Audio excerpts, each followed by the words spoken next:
Morning student. Standard 8 Marathi कविता 11वीं जीवन गाने. Poem number 11. Poem का नाम है जीवन गाणे. कवी आहे नितीन देशमुख. नितीन देशमुख यांचं आपण त्यांनी लिहिलेल्या कथा कादंबऱ्या आता पाहणार आहोत. तर सुरुवातीला आपण प्रस्तावना बघूया. नितीन देशमुख प्रसिद्ध कवी व लेखक. त्यांच्या विविध वरील काव्यरचना प्रसिद्ध आहेत. त्यांच्या काव्यातून निसर्ग आणि निसर्गापासून मिळणाऱ्या विविध गोष्टी यावरील मार्मिक भाष्य आढळून येते. निसर्ग हा आपला मोठा गुरु आहे आणि निसर्गातील विविध घटक हे आपल्यावर संस्कार करतात.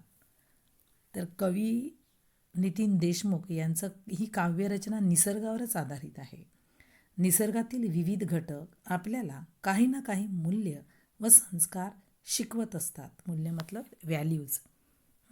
तर निसर्गातले हे जे घटक आहेत यांच्यामुळे आपण चांगले संस्कार शिकत असतो. प्रस्तुत कवितेतून कवीने निसर्गातील विविध घटकांकडून शिकता येणाऱ्या गोष्टी थोडक्यात पण मार्मिकपणे मांडलेल्या आहेत. Short but sweet. प्रस्तुत कविता किशोर सप्टेंबर 2009 या मासिकेतून घेतलेली आहे. मासिक म्हणजे जे महिन्याला प्रसिद्ध होतो असा अंक. तर त्या अंकातून किशोर या अंकातून ही कविता घेतलेली आहे. The central idea of this poem is the nature is a great guide. Various constituents of nature mold us and some other print the everlasting values.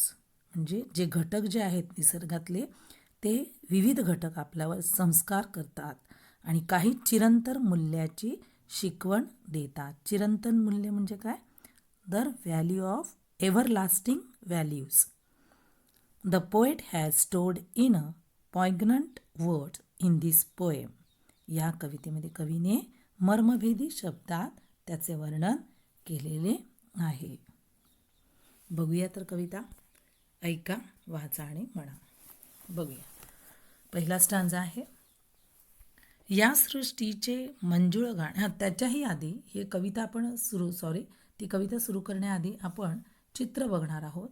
या चित्रामध्ये बघा निसर्गातले घटक बघा. चंद्र, तारे, हे चंद्र, तारे, हे झाड दिलेलं आहे, पक्षी आहे, कळलं? इथेही तुळस आहे, पाणी आहे. हे विविध घटक या कवितेत टेक्स्टबुकमध्ये त्या कवितेच्या बाजूला पूर्ण सगळी चित्र दिलेली आहेत. या चित्रावरून या कवितेचं वर्णन केलेलं आहे. त्यात आपण बघणार आहोत. हे चित्र प्रथम पहिला स्टांजा बघूया. या सृष्टीचे मंजूळ गाणे जगणे मजला शिकवून गेले. झिलमिलणारे चंद्र चांदणे जगणे मजला शिकवून गेले. बघा जीवन गाणे. जीवन म्हणजे काय? कसं जगायचं. तर त्यावर ही कविता आहे जीवन गाणे. तर आपण कसं जगलं पाहिजे त्यांनी काय सांगितलं आहे. या सृष्टीचे मंजूळ गाणे जगणे मजला शिकवून घेतले. या सृष्टीचे मंजूळ गाणे the sweet song of the nature taught me the art of living. सृष्टी म्हणजे काय? निसर्ग, नेचर, युनिवर्स. तर या सृष्टीचे मंजूळ गाणे जगणे मजला शिकवून गेले. या निसर्गाचे जे मधुर गाणे आहे ते काय आहे? त्याने मला कसे जगावे हे शिकवले आहे. नेहमी आनंदाने व सौंदर्यपूर्ण जगायला शिकवलं आहे. झिलमिलणारे चंद्र चांदणे जगणे मजला शिकवून गेले. आकाशात चमकणारे तेजस्वी चंद्र व लुकलुकणारे तारे, स्टार अँड मून. काय सांगितलं त्यांनी? की the moon shining in the sky and the twinkling stars give me the lesson of living with brilliance. आकाशातले चंद्र चांदणे, लुकलुकणारे जे तेजस्वी चंद्र आणि लुकलुकणारे चांदणे आहेत त्यांनी सुद्धा मला कसे जगायचे ते शिकवलं आहे. पुढे बघूया.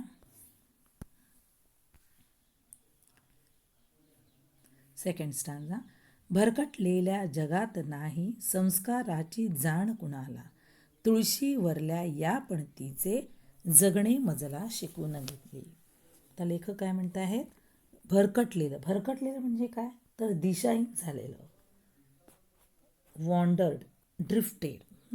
भरकटलेल्या जगात नाही संस्काराची जाण कुणाला. जाण म्हणजे जाणीव, रिअलायझेशन. तर या संस्काराची जाणीव नसलेल्या जगात लोक जी भरकटलेली आहेत त्यांना बिलकुल संस्काराची जाण नाही आहे. Nobody in this aimlessly standard world which has lost it purpose and realise the value of morals. म्हणजे त्यांना अजिबात संस्काराची जाण नाही आहे. दिशाहीन, निरुद्देश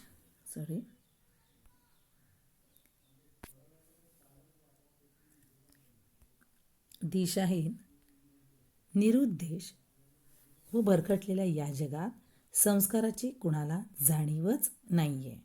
पण तुळशीवरल्या त्या पणतीचे जगणे मजला शिकवून गेले. परंतु तुळशी वृंदावनात संथपणे तेवत असलेल्या पणतीने मला कसे परोपकारासाठी जळावे हे शिकवलं आहे. आता तुळस मतलब तुळशी. आता तुळशीचं झाड हे हिंदू लोकांच्या अंगणामध्ये असते. संध्याकाळी त्या तुळशीच्या झाडाखाली पणती लावतात. पणती मतलब आपको मालूम ही होगा. तर ती पणती म्हणजे मातीचा छोटा दिवा, स्मॉल अर्थन लॅम्प. तर तो छोटा दिवा तिकडे लावलेला असतो आणि हा दिवा काय करतो? सतत दुसऱ्यांसाठी जळत असतो. या पणतीचं त्याने काय सांगितलेलं आहे की नेहमी दुसऱ्यांना प्रकाश देते, स्वतः मात्र काय करते? जळते. म्हणजे ही कसली हे जाणीव आहे किंवा हे संस्कार आहेत? परोपकाराचे. लेखिका कवयित्री काय म्हणतात की पणतीने मला परोपकार कसा करावा हे शिकवलेलं आहे. Only the weak lamp burning constantly in the Tulsi Vrindavan and the both of the holy basil plant gave me the message of silently leading a life of charity. म्हणजे सतत काहीतरी दुसऱ्यांसाठी करायचं. हे कोणी शिकवलेलं आहे? तुळशीवरच्या त्या पणतीने. पणती तुम्हाला माहितीच आहे, ती सतत जळत असते आणि दुसऱ्यांना प्रकाश देते. तर तिने काय सांगितलं आहे? दुसऱ्यांसाठी जगा, दुसऱ्यांना प्रकाश द्या, स्वतः जळून दुसऱ्यांना प्रकाश द्यावा ही शिकवण त्या पणतीने मला दिलेली आहे. थर्ड स्टांजा बघूया. प्रेम काय ते कुणान ठावे, नदी सागरा जीव कलावे, स्वैर होऊनी नदीचे पळणे, जगणे मजला शिकवून गेले. प्रेम काय ते कुणान ठावे. न ठावे मतलब डू नॉट नो. प्रेम म्हणजे लव. आता खरे प्रेम काय असते हे कुणालाच माहीत नाही आहे. सगळे प्रेम मतलबी आहे. प्रेम काय ते कुणान ठावे, नदी सागरा का जीव लावा. यहाँ क्वेश्चन मार्क है. फिर भी कवि को एक सवाल उठा है की तरीही नदी समुद्राला जाऊन का मिळते? कळलं? तर प्रेम काय ते कुणान ठावे, नदी सागरा जीव कलावे. सगळे प्रेम हे जे काय आहे हे मतलबी आहे.